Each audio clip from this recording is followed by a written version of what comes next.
नमस्कार, हिमाचल दस्तक में आपका स्वागत है। मैं हूं आपके साथ प्रवीण मुंगटा। जो छांव न दे उसे शजर नहीं कहते, माँ के बिना घर को घर नहीं कहते। माँ जैसा पूरे ब्रह्मांड में कोई नहीं है। माँ ममता की वो छांव है जिसके आगे पूरे कायनात का कोई भी सुकून फीका है। माँ के आंचल में तो बच्चा आखिरी सांस तक सुरक्षित महसूस करता है।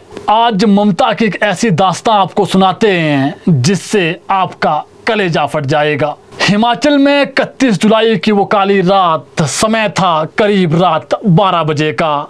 मंडी जिला के चौहार घाटी के राजबन गांव में उस रात 3 परिवार के सभी लोग हमेशा की तरह आराम से अपने घरों में सो रहे थे। उन्हें नहीं पता था कि काल आज रात उनके घरों में दस्तक देने वाला है। ठीक 12 बजे राजबन में कुदरत की विनाश लीला शुरू हुई और कुदरत ने ऐसा कहर ढाया कि देखते ही देखते 3 परिवारों के लोग घरों सहित मलबे में जमींदोज हो गए। यहाँ रात को बादल फटने के बाद 11 लोग मलबे में दब गए। भगवान का करिश्मा तो देखिए, एक व्यक्ति देर रात मलबे में तो दबा लेकिन काल भी उसका कुछ नहीं बिगाड़ पाया। सुबह मलबे से राम सिंह को जिंदा बाहर निकाला गया और अभी टांडा मेडिकल कॉलेज में उनका उपचार चल रहा है। खुद तो राम सिंह उस काली रात को बच गए, लेकिन उनका दुर्भाग्य देखिए, जिस पत्नी और अपनी बच्ची के साथ वो रात को सोया था, उन दोनों को वो कुदरत से नहीं बचा पाया। कुदरत की क्रूरता देखिए, अपनी विनाश लीला में उसने 3 माह की बच्ची को भी नहीं छोड़ा, उसे भी अपने साथ ले गया। तस्वीरों में देखिए, ये दुधमुही बच्ची 31 जुलाई की उस काली रात को अपनी माँ के साथ सोई हुई थी।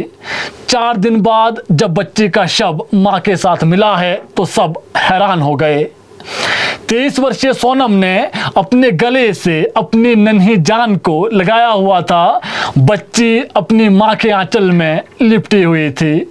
हाय रे कुदरत, अपनी विनाश लीला में तुझे वो 3 माह की बच्ची भी नजर नहीं आई, जिसने अभी कोई दुनिया देखी नहीं थी, जिसने तेरे इस संसार में कुछ गलत भी नहीं किया था।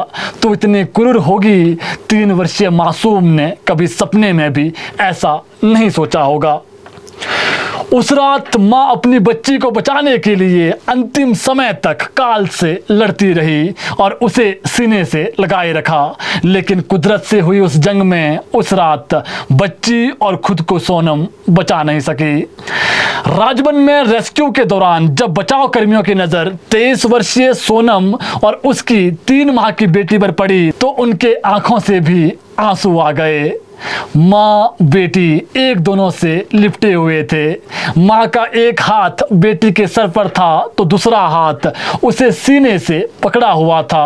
वहाँ मौजूद लोगों द्वारा ये हृदय विदारक तस्वीरें देखने के बाद उनके आंखों से आंसू निकल गए। इतने बड़े हादसे के दौरान माँ ने आखिरी सांस तक अपने सीने से नन्ही जान मानवी को नहीं छोड़ा। इस दर्दनाक दृश्य ने हर किसी को राजबन में रुला दिया। कहते हैं कि माँ है तो दुनिया का हर दुख तिनके के समान लगता है। दुनिया में कितना ही बड़ा भूचाल क्यों ना आ जाए, माँ अपने बच्चों के लिए किसी से भी आखिरी सांस तक लड़ती है। वो बेचारा भागा पति खुद तो उस रात कुदरत के कहर से बच गया, लेकिन उनकी किस्मत देखिए, वो अपनी बच्ची और पत्नी का अंतिम संस्कार तक नहीं कर पाया। उस रात राजबन त्रासदी में घायल राम सिंह अस्पताल में उपचाराधीन है और उसके चलते वो अपनी बच्ची और पत्नी के अंतिम संस्कार में नहीं पहुंच पाया। ऐसे में सोनम और उसकी 3 माह की बच्ची का अंतिम संस्कार सोनम के भाई ने किया। पति इस घटना के बाद अब टूट गए हैं, वो संभल नहीं पा रहे हैं, बार बार बेसुध हो रहे हैं, बस ये कह रहे हैं कोई मेरी पत्नी और बेटी को मेरे पास ले आओ। लेकिन उन्हें अब कौन समझाएं कि कुदरत ने उनका सब कुछ छीन लिया है और उनकी बेटी और पत्नी अब इस दुनिया में नहीं है। माँ और उसकी बेटी की आत्मा को भगवान शांति दें और दुआ करेंगे राम सिंह को इस बड़े दुख को सहने की भगवान शक्ति प्रदान करें। वहीं प्रदेश में अभी भी 44 के लगभग लोग लापता है। हम दुआ करेंगे वो भी उनके अपनों को जल्द मिलें।